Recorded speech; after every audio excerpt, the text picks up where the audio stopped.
here comes VP Sara Duterte, who properly spent their budget sa mga proyektong nakikita nating practical na gumagana, Marlon, ha? Practical na practical. Libreng sakay, merong kitchen soup, merong ano pa ba yung magnegosyo taday.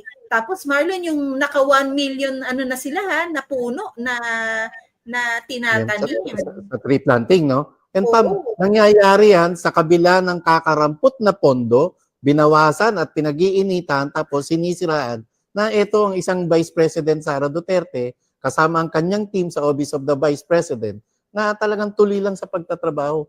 Padayon lang sa paglilingkod, di ba? Sa ating mga kababayan. Bahala kayo sa maruming politika nyo, pero ang tanggapan ng ikalawang Pangulo ay talagang nagtatrabaho. Kilos, Ayos. nagtatrabaho.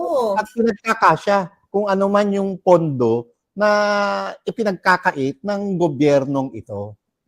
Alam mo Marlon, ano nga dyan merong naglabas ng survey na ang aga, Yan, maganda yan, maganda yan. Kung baga sa basketball Marlon, anong tawag, first quarter ba yung